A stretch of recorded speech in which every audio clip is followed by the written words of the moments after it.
तो जाति जनगणना बहुत एक जरूरी और वाजिब एक सवाल है और एक वाजिब कदम होगा एक जनता के लिए, और ये हमारा कॉन्स्टिट्यूशनल कमिटमेंट है।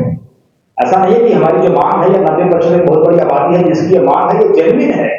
Social justice is our constitutional commitment, ये हमारे संविधान की मंशा है कि लोगों को हिस्सेदारी में उनकी संख्या के हिसाब से उनकी हिस्सेदारी सुनिश्चित की जाए।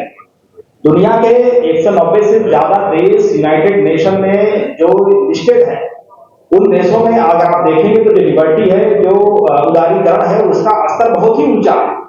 और जो राइट्स हैं, जो हमारे अधिकार हैं, इसके लिए जो उनके अंदर एग्रेशन है, वो एग्रेशन हमारे देश में नहीं है। आप देखते होंगे सरकारी नौकरियां 2% है, ज्यादा थोड़ी है, 2% है, 2%। आप उसमें अंदाजा लगा लीजिए।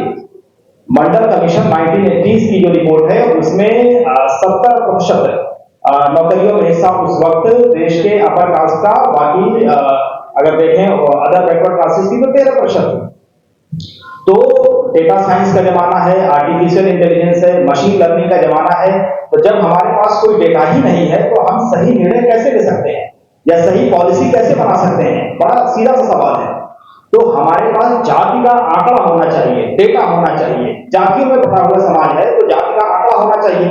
उसके आधार पर उनकी जो आर्थिक सामाजिक स्थिति है, जैसा कि इसमें लिखा हुआ है, उनका सर्वेक्षण या उनका रिपोर्ट होना चाहिए, ताकि जो राज्य सरकारें हैं, जो केंद्र सरकारें हैं, वह सही निर्णय ले सके। जैसे आपको एक बड़ी अजीब बात बताऊं मैं कि देश के में गरीब लोगों की जो गरीबों का जो प्रतिशत है वो 21% है, लेकिन फ्री राशन का लाभ 80% लोग ले रहे हैं। तो आप ये समझ सकते हैं कि जो आंकड़े होते हैं दरअसल ये सही तस्वीर प्रस्तुत करते हैं। हम किसी को भ्रमित नहीं कर सकते। तो जाति जनगणना सरकार को जितनी जल्दी हो सके करानी चाहिए। और जो जनगणना का काम है ये 1872 से चल रहा है, आज से तो चल नहीं रहा है। लॉर्ड मेयो ने 1872 में पहली बार जनगणना कराई और 1881 से लगातार हो रहा है।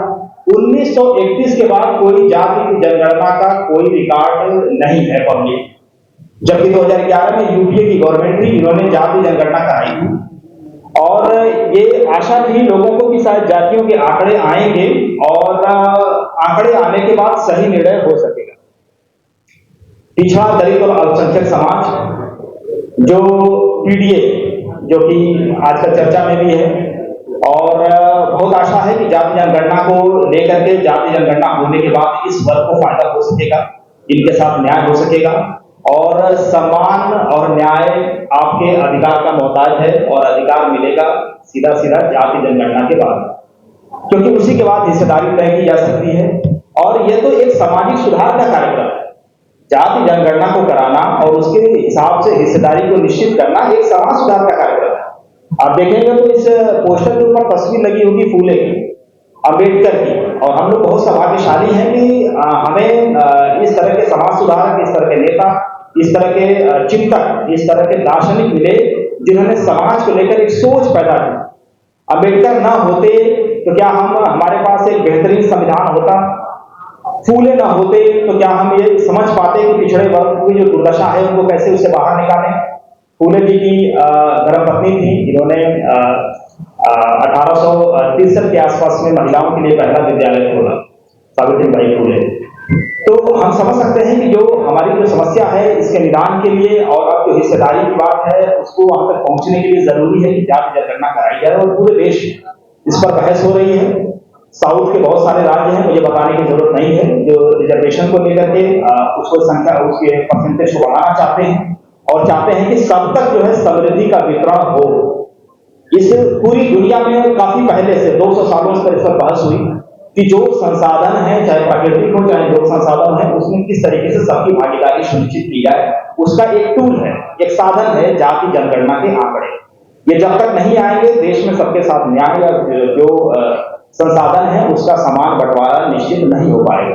आप देखें, आपको उदाहरण से मैं बता सकता हूं कि मंडल कमीशन 7 अगस्त 1990 के बाद, मंडल कमीशन आने के बाद देश की राजनीति में क्या बदलाव हुआ आपने महसूस किया होगा। जो पिछड़े वर्ग के लोग हैं, इनकी कम से कम जो मुख्य धारा है या मुख्य धारा की जो राजनीति है इसमें सीधी दखल शुरू हो गई। उसके पहले क्यों नहीं थी?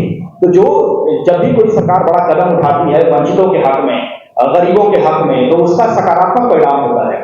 तो जाति जनगणना के आंकड़े जिस दिन आएंगे उस दिन सरकार को आप देखिएगा एक समाज में आपको बदलाव महसूस होगा और लोगों के साथ न्याय की एक किरण दिखेगी।